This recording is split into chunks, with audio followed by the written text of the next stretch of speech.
Hi everyone, welcome back to the channel. It's absolutely sweltering hot outside, so I am tucked up inside in the shade, and I thought I'd go through some crazy eBay flips that I've managed to do over the last month. My last month in terms of sales has been absolutely blinding.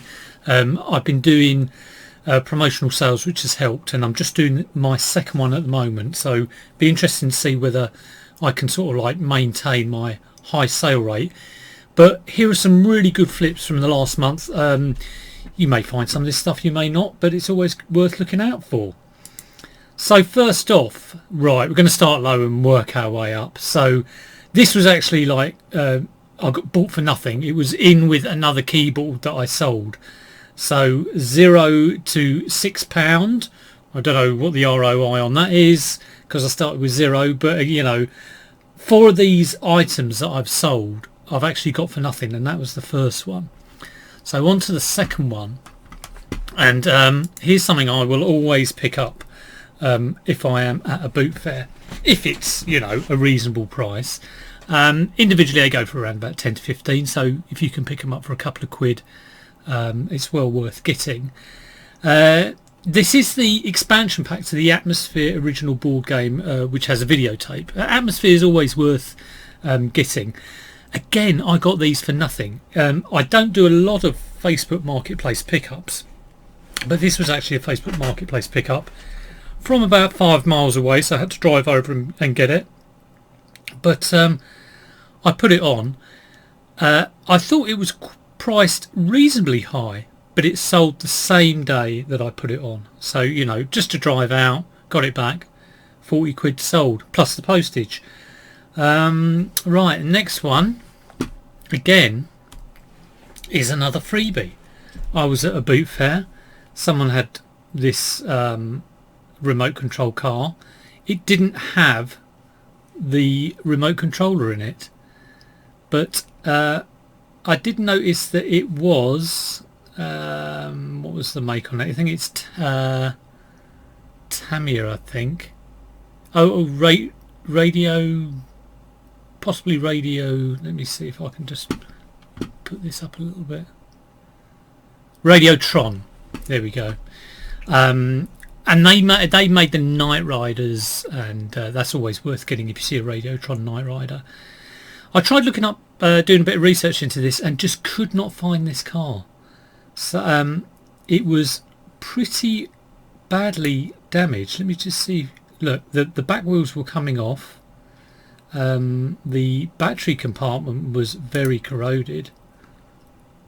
You see that one, a lot of corrosion in there. But I thought I'd still price it high because I can't find it, and that went to £60 from zero. So again, you cannot beat a price like that. Another freebie. Well, I say it's a freebie. I bought a DS for, I think it was maybe 3 or 4 quid, which was a bargain anyway, getting a working DS. And this was in the back of it, Pokemon Black version. And I don't think they knew it was in the back, but no idea. I didn't even notice until I got it home. And I'm not an expert on Pokemon games, but I know if I find one, it's well worth looking it up. And these were selling for £40. Took a couple of weeks to sell, but you know, not too long at all. I did send it large letter sign for, just because the I don't think you get tracking on large letter. You used to get tracking on delivery, but you don't anymore. This one was a fantastic pickup from Hook Road Arena. There was a whole stand and everything on it was 50p, and I could not believe there was a Garmin watch on it. And again, I charged it up. It was holding its charge fine. Lovely watch. Looks like it's never been used. And put it on for 20 quid, which is probably about the going rate. But you know, the fact that it had the box and everything with it, I think sold it. And that sold, I think, the same day. Pretty sure it went the same day, if not very quickly. So 50p to £20. These are my kind of flips. If only every flip could be like this. This Apple Watch was Series 3. It cracked round all around the edge, which I think is a common fault with these Apple Watches, but still sellable. And that went for 45. I was getting a lot of questions on this. Is it locked? And if you take the strap off, you can actually see like I think it's like the serial number on the back, and you can look them up to see whether they're locked. This one wasn't locked. Also, a lot of people were asking me whether it is accepting a charge, and I couldn't do that because I haven't got a charger for an Apple Watch. So I just sold it as seen. I think if I could prove it was holding its charge and it's unlocked, you could probably maybe get 60 plus on it. But I was happy to see it go. I bought it with about 3 other bits, and I think it cost me about £1. Up at Rose Hill I got that one. And in actual fact I wasn't going to get that, and Luke sort of said, oh well, we might as well give it a go, it is an Apple. And so thanks to Luke for getting me to try that one out. Well worth buying, well worth, if you see an Apple Watch, well worth getting even if it's not working. This one, nice Sony mini disc player. It did have a dent just above where I'm sort of zooming in there. There was a dent in there, but it worked. So I did put that, well, you can see it here, tested and working, but unit has several scratches on the case and a dent in the case as well. Did some close-ups of that. Still went for £50 though. Mini disc players, Sony mini disc players, if they're working, they will always sell.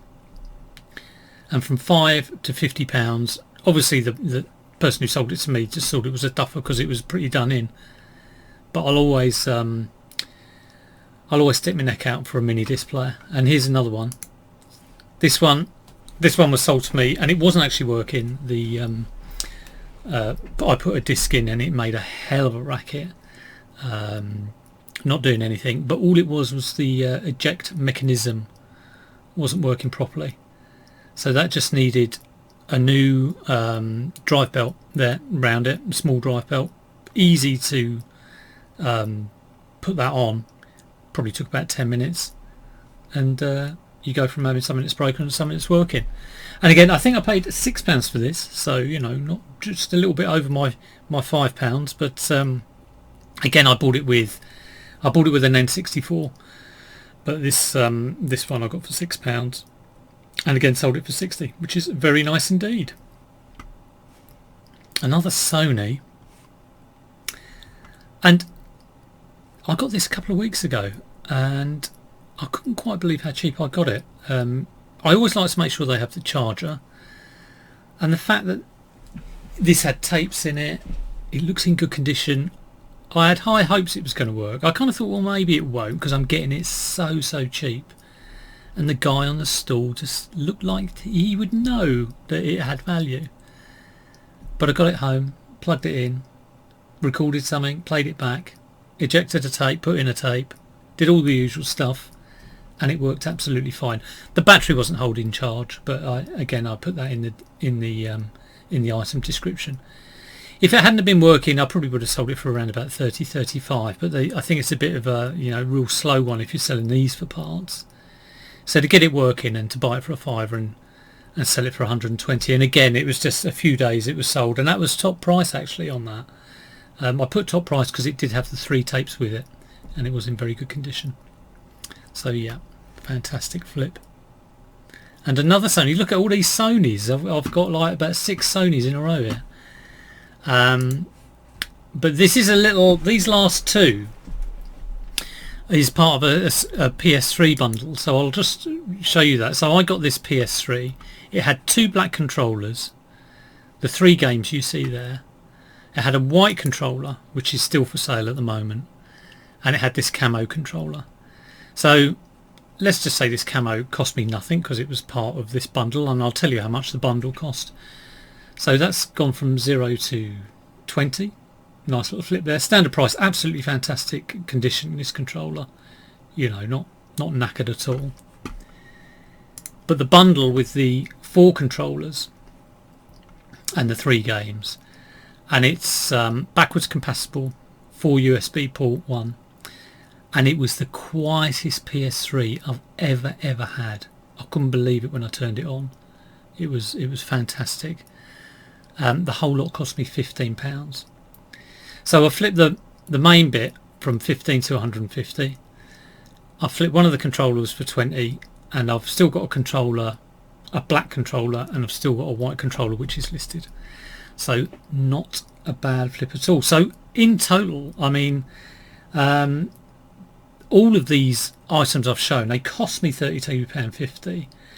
I've sold them, excluding postage, for 611.